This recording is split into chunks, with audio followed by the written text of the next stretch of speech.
Hello dear students, welcome to online classes for chemistry.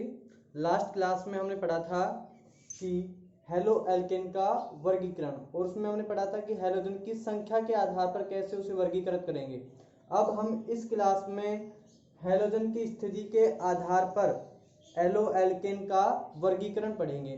तो उसमें कितने प्रकार की कैटेगरी आती है वो हमने कल डिस्कस की थी, नाम उसके सबके लिख लिए थे। अब एक एक का जो वर्गीकरण है उसको अच्छे तरीके से पढ़ेंगे। फर्स्ट पॉइंट है इसमें प्राथमिक एल्किल हैलाइड। प्राथमिक एल्किल हैलाइड, प्राथमिक एल्किल हैलाइड। अब देखो, प्राथमिक एल्किल हैलाइड यानी प्राथमिक स्थिति पर जुड़ेगा। कार्बन की प्राथमिक स्थिति क्या है, द्वितीयक कार्बन क्या होता है, तृतीयक कार्बन क्या होता है, ये सब हम जनरल ऑर्गेनिक केमिस्ट्री में पढ़ चुके हैं 11th क्लास में। उसको फिर से एक बार देख लो। यहाँ इस साइड में मैं लिख देता हूँ, जीओसी का पार्ट है ये, जनरल ऑर्गेनिक केमिस्ट्री। ठीक है, तो 1 डिग्री 2 डिग्री 3 डिग्री को डिफाइन कैसे करते हैं। देखो, कोई भी एक एग्जाम्पल लेते हैं, जैसे CH3 C CH3 CH3, ये एक एग्जाम्पल लिया हमने। इसमें 1 degree carbon, 2 degree carbon, 3 degree carbon को कैसे डिनोट करोगे, तो वो हमें पता होना चाहिए। तो देखो, कौन कौन से 1 डिग्री हैं, कौन से 2 डिग्री हैं, कौन सा 3 डिग्री कार्बन है। तो ये देखो, कार्बन, पहला कार्बन यहाँ पे, ये कितने और कार्बन से जुड़ा हुआ है, तो कितने और कार्बन से सीधा बंध बना रखा है इसने, तो इसने 3 तो हाइड्रोजन से सीधे बंध बना रखा है, एक कार्बन से, यानी 4 वैलेंसी होती है, तो एक कार्बन से जुड़ा हुआ है, इसलिए इसको क्या बोलेंगे, 1 डिग्री कार्बन। इसी तरीके से यह कार्बन, इसने भी एक अलग कार्बन के साथ में बॉन्ड बना रखा है, इसे क्या बोल देंगे, 1 डिग्री कार्बन। दूसरा ये है 1 डिग्री कार्बन। उसके अलावा यहाँ नीचे इस कार्बन ने 3 अन्य कार्बन से बॉन्ड बना रखा है, तो इसे क्या बोलेंगे, 3 डिग्री कार्बन। इसे बोल देंगे 3 डिग्री कार्बन। इसी तरीके से इसे बोलते हैं 4 डिग्री कार्बन। ठीक है, और या फिर ऐसा कार्बन जिसने 2 कार्बन से बंध बना रखा हो, जैसे CH3 CH2 CH3, तो बीच वाला कार्बन जो है इसने 2 अन्य कार्बन से बंध बना रखा है, यानी 2 अन्य कार्बन से जुड़ा हुआ है, तो इसे बोलते हैं 2 डिग्री कार्बन। तो इन्हें प्राथमिक, द्वितीयक, तृतीयक और चतुर्थक कार्बन कहते हैं। तो हम यहाँ पे देखो, प्राथमिक एल्किल हैलाइड नाम लिख रहे हैं। तो प्राथमिक एल्किल हैलाइड वो एल्किल हैलाइड होते हैं जिनमें हैलोजन परमाणु किसी प्राथमिक कार्बन से जुड़ा होता है। प्राथमिक कार्बन यानी 1 डिग्री कार्बन से जुड़ा होता है, उसे प्राथमिक एल्किल हैलाइड कहते हैं। जैसे फॉर एग्जांपल यहाँ पे लिख सकते हैं CH3 Cl CH3 CH2 Br, इस तरीके से। तो ये कौन सा हो गया, 1 डिग्री है कार्बन, तो 1 डिग्री से जुड़ा हुआ है हैलोजन, तो इसे बोलेंगे प्राथमिक एल्किल हैलाइड। सेकंड है इसमें द्वितीयक एल्किल हैलाइड। द्वितीयक एल्किल हैलाइड, तो द्वितीयक एल्किल हैलाइड बिल्कुल सेम है। यदि 2 डिग्री कार्बन से, 2 डिग्री कार्बन से हैलोजन जुड़ा हुआ है, तो उसे बोलते हैं द्वितीयक एल्किल हैलाइड या 2 डिग्री एल्किल हैलाइड।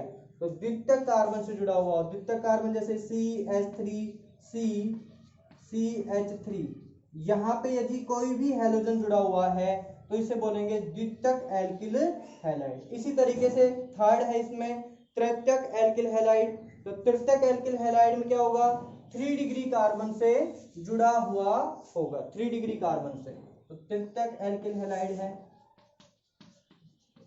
तृतीयक एल्किल हैलाइड, इसमें कोई भी हैलोजन परमाणु 3 डिग्री कार्बन से जुड़ा हुआ मिलता है। जैसे 3 degree carbon CH3 CH3 CH3, और ये पोजीशन को इसको खाली छोड़ दिया हमने। तो C, ये वाला जो कार्बन है बीच वाला, ये कितने अन्य कार्बन से जुड़ा हुआ है, 3 कार्बन से, 1 2 3 कार्बन से, तो इसलिए इसको क्या बोलेंगे, 3 डिग्री। तो 3 डिग्री कार्बन से यदि हैलोजन जुड़ा हुआ है, 3 डिग्री कार्बन से यदि हैलोजन जुड़ा हुआ है, तो उसे तृतीयक एल्किल हैलाइड कहते हैं। तो इस तरीके से हमने तीनों देख लिए, प्राथमिक एल्किल हैलाइड, द्वितीयक एल्किल हैलाइड और तृतीयक एल्किल हैलाइड। अब हम इसमें नेक्स्ट पॉइंट देखते हैं, जो हमने और नाम लिए थे, क्या क्या थे, बेंजिलिक हैलाइड, एलाइलिक हैलाइड, ये सब देखते हैं। देखो एलाइलिक हैलाइड, एलिलिक हैलाइड,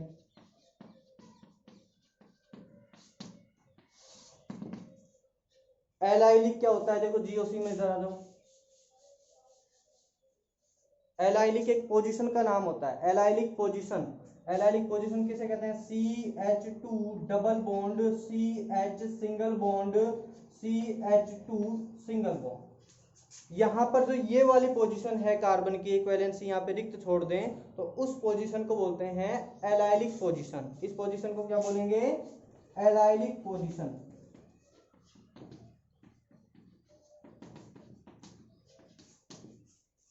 यानी कोई sp3 संकरित कार्बन जो सीधा किसी द्विबंधित कार्बन से जुड़ा होता है उसे एलाइलिक बोलते हैं। तो उस स्थिति में यदि हैलोजन जुड़े तो उस हैलोजन को क्या बोलेंगे, एलाइलिक हैलाइड। जैसे for example CH3 double CH2 double bond CH2Br,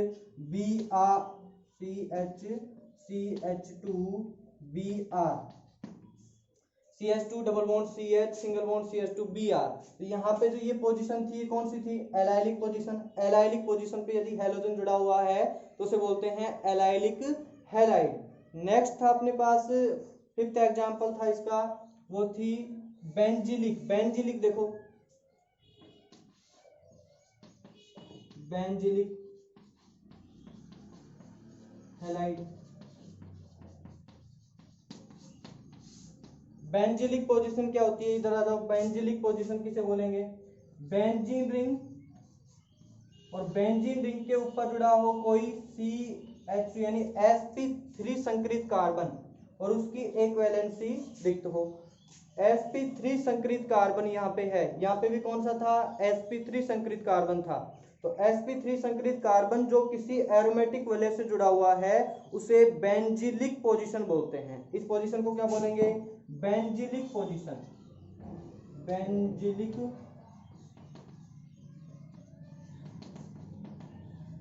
और यदि इस पोजीशन पर हैलोजन जोड़ दें तो उसे बोलते हैं बेंजिलिक हैलाइड। क्या बोलेंगे, बेंजिलिक हैलाइड। तो बेंजीन के साथ में यदि कोई sp3 संकरित कार्बन है CH2 और यहाँ पर क्या जोड़ दें X, तो इसे बोलेंगे बेंजिलिक हैलाइड। यानी बेंजिलिक हैलाइड की डेफिनेशन क्या दे सकते हैं कि वे यौगिक जिनमें हैलोजन परमाणु किसी sp3 संकरित कार्बन से जुड़ा हो जो सीधा किसी एरोमेटिक वलय से जुड़ा होता है। यानी वे यौगिक जिनमें हैलोजन परमाणु किसी sp3 संकरित कार्बन से जुड़ा होता है जो सीधा किसी एरोमेटिक वलय से जुड़ा होता है, उसे क्या बोलते हैं, बेंजिलिक हैलाइड। तो ये इनके नाम थे। अब देखो जो कैटेगरी हमने पढ़ी है, 5 कैटेगरी हमने पढ़ी है, ये पांचों कैटेगरी sp3 संकरण के आधार पर थी। यानी इन सब में हैलोजन परमाणु sp3 संकरित कार्बन से जुड़ा हुआ था। किसमें, प्राथमिक एल्किल हैलाइड में, द्वितीयक एल्किल हैलाइड में, तृतीयक एल्किल हैलाइड में, एलाइलिक हैलाइड में और बेंजिलिक हैलाइड में। इन सब में sp3 संकरित कार्बन से हैलोजन जुड़ा हुआ था। बट अब यहाँ पे 2 कंडीशन और है जिसमें हम sp2 संकरित की बात करेंगे कि sp2 संकरित से यदि एल्किल हैलोजन जुड़े तो उसे क्या बोलेंगे, sp2 संकरित से। तो देखो एक होता है अपने पास जीओसी में, देखो CH2 डबल बॉन्ड CH2, अगर यहाँ पर एक H हटा दें और एक पोजीशन को खाली छोड़ दें, CH2 double bond CH single bond, यानी ये पोजीशन जो है इस पोजीशन को बोलते हैं वाइनिल पोजीशन, या इस समूह को बोलते हैं वाइनिल समूह। अब यदि यहाँ पर कोई भी समूह जोड़ दें, जैसे हैलोजन जोड़ दें तो वाइनिलिक हैलाइड हो जाएगा। जैसे आपने पढ़ा था 10th क्लास से पढ़ते आ रहे हो PVC, पॉलीवाइनिल क्लोराइड, PVC। तो पॉलीवाइनिल क्लोराइड एक पॉलीमर होता है जिसका मोनोमर यदि बात करें तो मोनोमर होता है वाइनिल हैलाइड। और तो वाइनिल हैलाइड क्या होगा, CH2 डबल बॉन्ड CHCl, यानी वाइनिल क्लोराइड उसका मोनोमर था। तो ये वाइनिल क्लोराइड क्या है, एलाइलिक हैलाइड, वाइनिल हैलाइड है। तो देखो यहाँ पे एक कंडीशन और आ जाती है अपने पास, वाइनिलिक हैलाइड। तो वाइनिलिक हैलाइड में क्या आ जाएगा, वाइनिल पोजीशन पे CH2 डबल बॉन्ड CH और X। तो वाइनिल पोजीशन में जो कार्बन है वो कैसा संकरण रखता है, sp2 संकरण रखता है। यानी वाइनिल पोजीशन में sp2 संकरित कार्बन से हैलोजन जुड़ा हुआ मिलेगा। ऐसे यौगिक कौन सी कैटेगरी में आएंगे, वाइनिलिक हैलाइड की कैटेगरी में आते हैं। ठीक है, यहाँ पे sp3 हैलोजन के बीच में बॉन्ड मिलेगा, sp2 संकरण और हैलोजन के बीच में बॉन्ड मिलेगा। नेक्स्ट है एरिल हैलाइड। नेक्स्ट क्या है, aryl halide. Aryl halide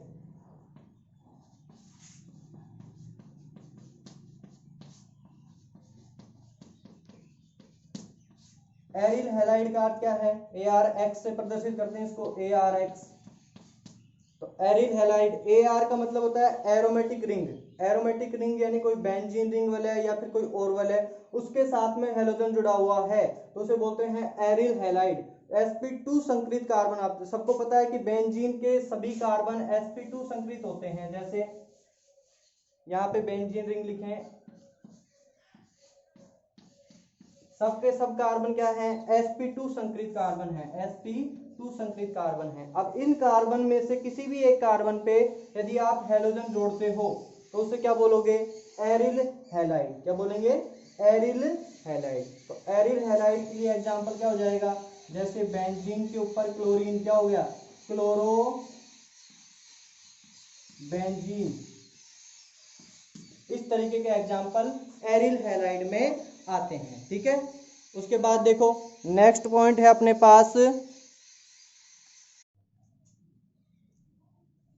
next जो अपना टॉपिक है वो उसमें आता है नामकरण। तो ये अपना क्लासिफिकेशन कंप्लीट हो गया, अब नामकरण पढ़ेंगे। तो लास्ट वीडियो में थोड़ा सा गलती से वो सिलेक्ट हो गया था। ठीक है, नेक्स्ट इससे आगे पढ़ते हैं नामकरण को।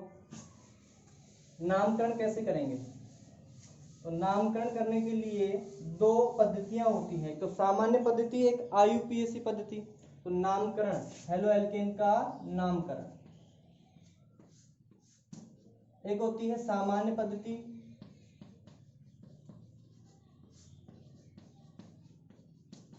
एक है IUPAC पद्धति। तो सामान्य पद्धति में कैसे नाम लिखेंगे, IUPAC में कैसे नामकरण करेंगे, वो हम डिस्कस करते हैं यहाँ पे। तो पहले थोड़ा सा देखो इधर कि जब हम नामकरण करते हैं तो कार्बन की संख्या के आधार पर नाम कैसे लिखेंगे। तो कार्बन की संख्या के आधार पर नाम, तो कार्बन की संख्या और IUPAC नाम। जैसे संख्या 1 है तो उसके लिए मेथ, 2 है तो एथ, 3 है तो प्रोप, 4 है तो ब्यूट, 5 है तो पेंट। ये सब आपने पढ़ रखा है 10th क्लास में। तो ये GOC, आप इसके बारे में, जनरल ऑर्गेनिक केमिस्ट्री क्या है, नामकरण के बारे में, कार्बन की संख्या किस किस के लिए IUPAC नाम क्या लिखते हैं। तो देखो सामान्य पद्धति में नामकरण कैसे करेंगे। पहला, सामान्य पद्धति में नामकरण करते हैं एज ए एल्किल हैलाइड के रूप में। सामान्य पद्धति में नामकरण का सूत्र होता है, फॉर्मूला क्या है, एल्किल हैलाइड।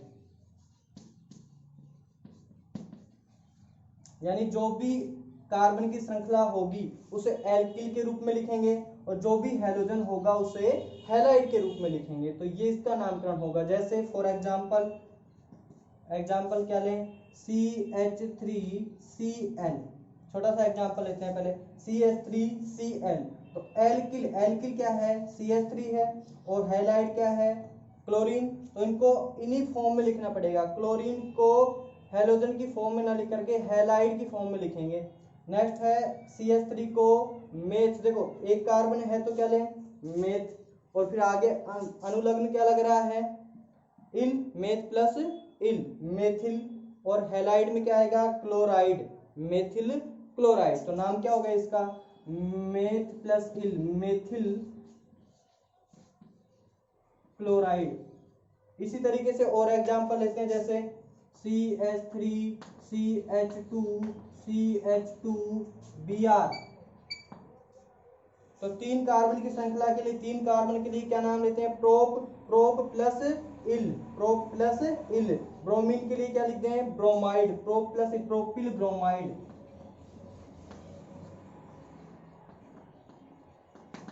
ये इसके क्या हो गए? सामान्य नाम हो गए। अब नेक्स्ट देखो, IUPAC नाम कैसे लिखते हैं? IUPAC नाम लिखने के लिए हम एल्किल हैलाइड की फॉर्म में ना लिख करके इनको हेलो एल्केन की फॉर्म में लिखते हैं, हेलो एल्केन की फॉर्म में। IUPAC पद्धति, सूत्र क्या हो गया?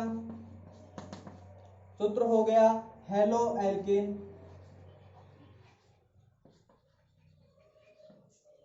हेलो एल्केन की फॉर्म में। जैसे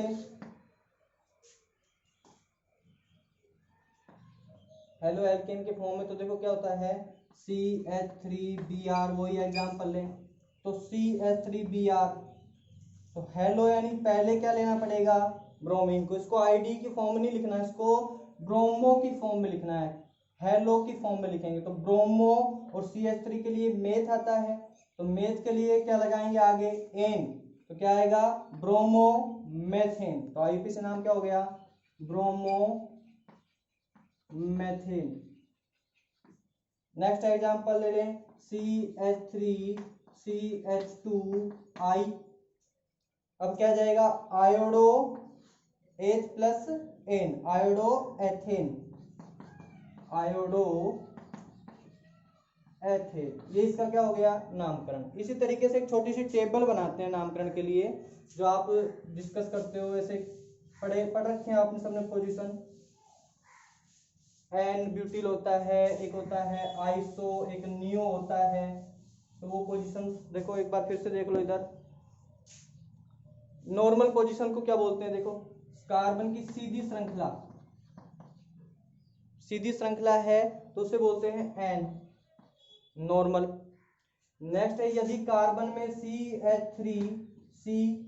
CH3 ये पोजीशन रिक्त है, इस तरीके से द्विशाखित कार्बन है, तो इस पोजीशन को क्या बोलते हैं? इस ग्रुप को क्या बोलते हैं? आइसो। क्या बोलते हैं? आइसो। नेक्स्ट है CH3 और ये पोजीशन रिक्त छोड़ दें, त्रिशाखित कार्बन है तो उसे बोलेंगे नियो।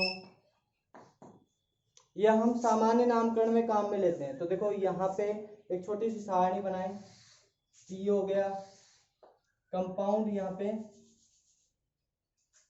एक IUPAC नाम के लिए लेते हैं, एक सामान्य नाम के लिए लेते हैं।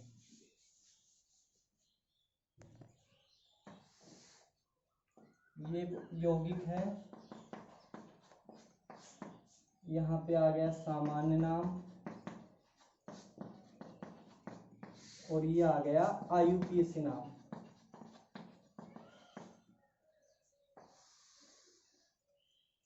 तो फॉर एग्जांपल, जैसे पहला हमने लिया CH3 CH2 CH2 Br, यहाँ पे लिख दें फर्स्ट एग्जांपल। तो सामान्य नाम क्या आ गया? एल्किल हैलाइड के रूप में प्रोपिल ब्रोमाइड, तो नाम आ गया प्रोपिल ब्रोमाइड। IUPAC नाम क्या लिखेंगे? तो IUPAC नाम लिखते हैं, इसमें क्या लिखें IUPAC नाम के लिए? Bromo propane, bromo propane. Clear? अब प्रोपिल ब्रोमाइड भी कई तरीके से होता है, जैसे प्रोपिल ब्रोमाइड एक एन प्रोपिल यानी सीधा हो, एक यहाँ पे सेकंड पोजीशन पे ब्रोमीन जोड़ दें, जैसे CH3 CH3Br। तो इसे तो क्या बोलेंगे? N propyl bromide. और यहाँ पे क्या लिखेंगे? यहाँ पे कौन सी पोजीशन आ गई? द्विशाखित कार्बन है क्या ये? देखो उधर, तो क्या है? आइसो है, तो iso propyl bromide, iso propyl bromide.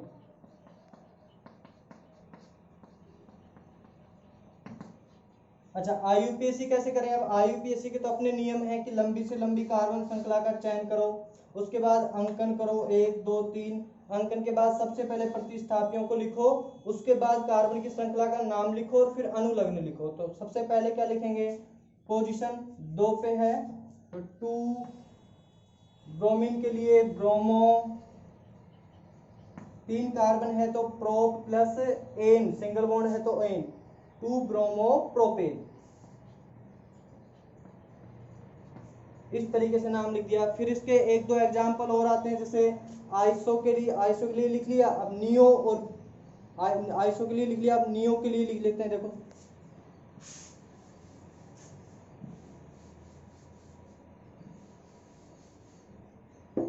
For example neo में कोई भी समूह CH3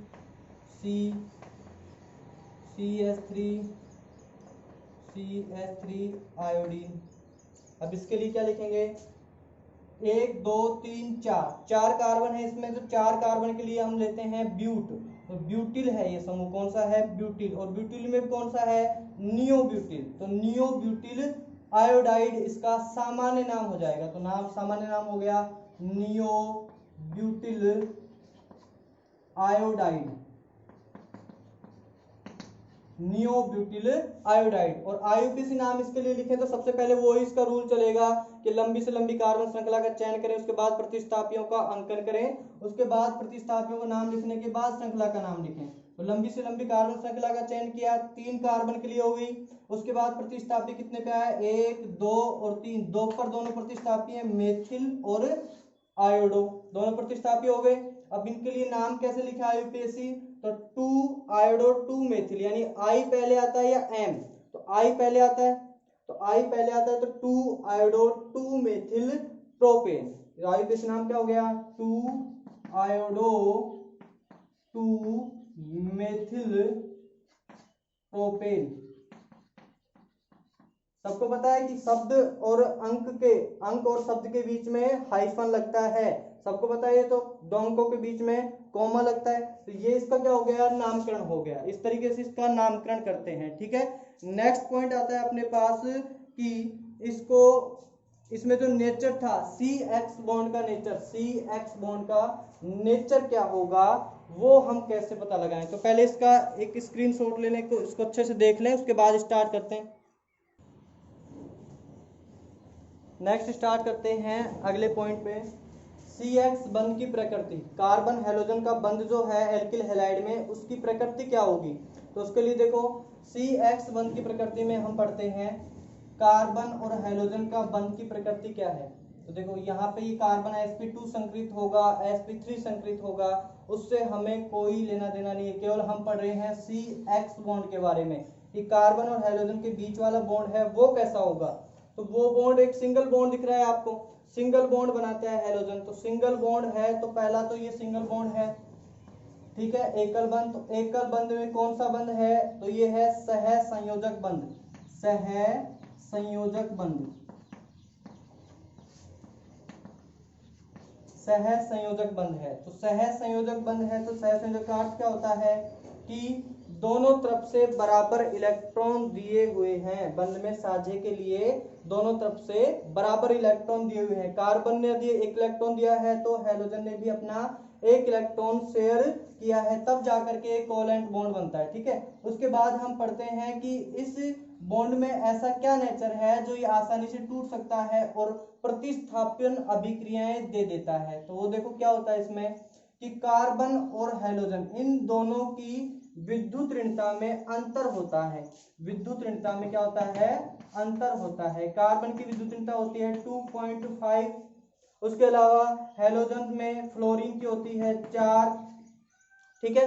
तो जो हेलोजन होते हैं उनकी मोस्टली इलेक्ट्रोनेगेटिविटी जो कार्बन से क्या होती है? अधिक होती है। कार्बन से अधिक विद्युत ऋणता हेलोजन की होती है। इस कारण बंध के सभी इलेक्ट्रॉन यानी दोनों इलेक्ट्रॉन का हेलोजन की ओर आंशिक विस्थापन हो जाता है, क्योंकि विद्युत ऋणता, एक तरीके से विद्युत ऋणता को परिभाषित करें तो हम ये बोल सकते हैं कि विद्युत ऋणता बंध के इलेक्ट्रॉन्स को अपनी ओर आकर्षित करने की क्षमता होती है। तो जिसकी अधिक होगी ये क्षमता, वो अपनी ओर इलेक्ट्रॉन को अधिक आकर्षित करेगा, तो वो इलेक्ट्रॉन जो बंध के हैं वो उसके अधिक नजदीक होंगे। तो हम बोल सकते हैं कि इन दोनों इलेक्ट्रॉन का, ये दोनों इलेक्ट्रॉन का हैलोजन की ओर आंशिक विस्थापन हो जाता है। तो हैलोजन की ओर आंशिक विस्थापन हो गया। अब आंशिक विस्थापन हुआ है, बॉन्ड नहीं टूटा है, इसलिए कार्बन का भी अभी इस पर दोनों इलेक्ट्रॉन के ऊपर हैलोजन के समान क्या है, अधिकार है। तो दोनों इलेक्ट्रॉन का डिस्प्लेसमेंट हो गया, वो पार्शियल डिस्प्लेसमेंट हुआ है, कंप्लीट नहीं हुआ है। कंप्लीट होता है तब जब बॉन्ड टूटता है। तो दोनों इलेक्ट्रॉन का पार्शियल डिस्प्लेसमेंट यानी आंशिक विस्थापन हुआ है। तो यहाँ पर इलेक्ट्रॉन की कमी हो जाती है, जिसे डेल प्लस के द्वारा डिनोट करते हैं। यहाँ पे इलेक्ट्रॉन की थोड़ी सी अधिकता हो जाती है, जिसे डेल माइनस के द्वारा डिनोट करते हैं, प्रदर्शित करते हैं। अब देखो, अब इस स्थिति में क्या हुआ कि बॉन्ड के दोनों इलेक्ट्रॉन किसकी तरफ विस्थापित हुए, हैलोजन की तरफ। तो हैलोजन की तरफ विस्थापित हुए तो यहाँ पर डेल नेगेटिव चार्ज आ गया, यहाँ पे डेल पॉजिटिव चार्ज आ गया। तो इसको बोल सकते हैं कि ये बंध जो था इसमें दो ध्रुव बन चुके हैं, एक प्लस वाला एक माइनस वाला है, अलग अलग चार्ज की दो पोजीशन, इसको ध्रुव बोल सकते हैं। तो ये बंध कैसा बंध है, एक ध्रुवीय सह संयोजक बंध है।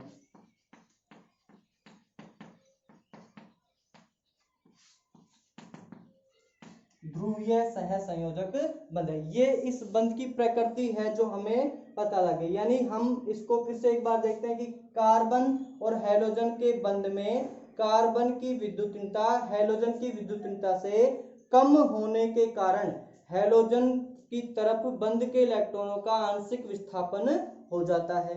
अब हैलोजन पर तो इलेक्ट्रॉन की अधिकता और कार्बन पर इलेक्ट्रॉन की कमी हो जाती है। इस कारण हैलोजन पर आंशिक ऋणावेश और कार्बन पर आंशिक धनावेश आ जाता है और यह बंध ध्रुवीय सह संयोजक बंध कहलाता है। अब जब भी बॉन्ड टूटेगा तो हमेशा कार्बन पर कंप्लीटली पॉजिटिव चार्ज आएगा। जब भी ये बंध टूटेगा तो कार्बन पर हमेशा कंप्लीटली पॉजिटिव चार्ज आएगा और हैलोजन पर कंप्लीटली नेगेटिव चार्ज आएगा, क्योंकि बॉन्ड का नेचर ही ऐसा है। नेक्स्ट इसमें क्या है कि यदि हम कंपैरिजन करें 3-4 बंध की, तो उनमें बंध वियोजन एंथैल्पी, बंध लंबाई और उसके अलावा और क्या देखते हैं, देखो बंध वियोजन एंथैल्पी, बंध वियोजन एंथैल्पी, बंध वियोजन एंथैल्पी। तो बंध वियोजन एंथैल्पी का मतलब है किसी बंध से मिलने वाली ऊर्जा से, ठीक है, किसी बंध को तोड़ने के लिए कितनी ऊर्जा दें, ठीक है। अब देखो तोड़ने के लिए ऊर्जा कितनी दे रहे हैं या तोड़ने पर ऊर्जा कितनी मुक्त होती है ना। तो बंध वियोजन एंथैल्पी जो है तो किस आधार पे होती है, बॉन्ड स्ट्रेंथ के आधार पर, बंध सामर्थ्य के आधार पर। जिसका बंध सामर्थ्य अधिक है उसकी बंध वियोजन एंथैल्पी भी क्या होगी, अधिक होगी। तो बंध सामर्थ्य किसका अधिक है, बंध सामर्थ्य अधिक होता है कार्बन ट्रिपल बॉन्ड का सबसे ज्यादा, उससे कम होता है कार्बन डबल बॉन्ड का, उससे कम होता है कार्बन सिंगल बॉन्ड का, ठीक है, उससे कम होता है किसी अन्य हेटेरो एटॉमिक बॉन्ड का, यानी एक तरीके से दो परमाणु जो अलग अलग हों उनके बीच में बंध है वो जल्दी टूटता है। तो अब देखो क्या होता है, कार्बन और हैलोजन के लिए बंध वियोजन एंथैल्पी, तो कार्बन हैलोजन के लिए carbon fluorine, carbon bromine, carbon chlorine, carbon bromine, carbon iodine, इनके लिए बंध वियोजन एंथैल्पी का क्रम क्या होगा। तो बंध वियोजन एंथैल्पी होती है बंध सामर्थ्य से। तो बंध सामर्थ्य होता है प्रोपोर्शनल टू 1 अपॉन बंध लंबाई, ये इसका संबंध होता है।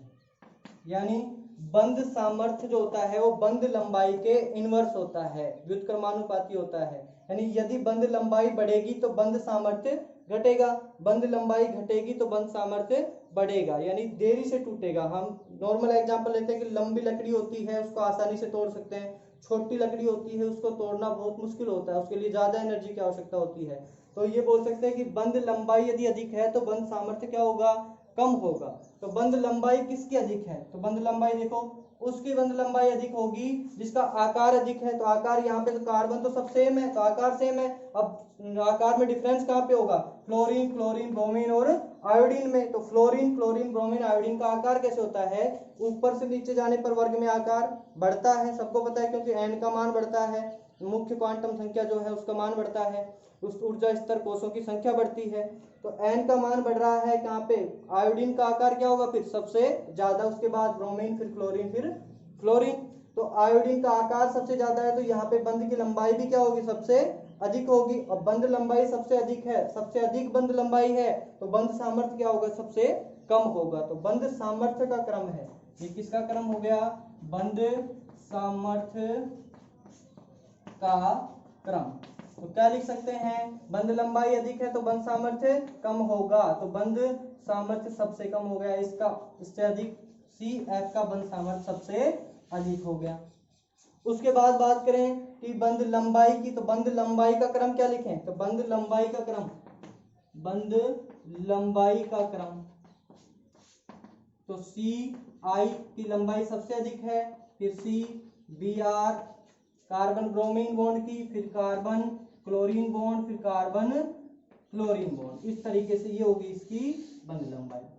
ठीक है, अब देखो इसी तरीके से इधर देखो, नॉर्मल डिस्कशन करते हैं। Carbon triple bond, carbon carbon double bond, carbon carbon single bond carbon, इनमें बॉन्ड लेंथ और बॉन्ड स्ट्रेंथ का ऑर्डर क्या होता है? बिल्कुल सेम वही है। 3 बॉन्ड बन रहे हैं, 3 बॉन्ड बन रहे हैं, तो नाभिक क्या होते हैं? दोनों कार्बन के अधिक नजदीक होते हैं, यानी प्रतिशत S गुण जो होता है वो उसमें अधिक होता है। SP कैरेक्टर जो होता है, प्रतिशत S गुण जो होता है वो अधिक होता है, क्योंकि संकरण क्या है? SP है। SP संकरण, टोटल को 100 माने तो S का कितना भाग है? 50% S कैरेक्टर है, और जितना ज्यादा S कैरेक्टर होगा बॉन्ड उतना ही छोटा होगा, उसकी विद्युत ऋणता भी उतनी ही अधिक होगी। ये हमने पहले भी पढ़ा था क्लास में, अब नेक्स्ट फिर से देख रहे हैं। तो ये तो है इसका बंध सामर्थ्य का क्रम, विद्युत ऋणता का क्रम, और उल्टा अगर इसे लिखें तो वो हो जाएगा बंध लंबाई का क्रम। इससे उल्टा कर दें, जैसे C single bond C double bond C triple bond, ये हो गया बंध लंबाई का क्रम, बॉन्ड लेंथ का क्रम हो गया। ये हो गया बॉन्ड स्ट्रेंथ का, बंध सामर्थ्य का क्रम हो गया, या फिर विद्युत ऋणता इलेक्ट्रोनेगेटिविटी का क्रम हो गया। ठीक है, नेक्स्ट क्लास में हम इसके बारे में डिस्कस हम कर चुके हैं। नेक्स्ट क्लास में जो पढ़ेंगे वो पढ़ेंगे इनके बनाने के जो मेथड है, मेथड ऑफ प्रिपरेशन जो है वो हम डिस्कस करेंगे। ठीक है।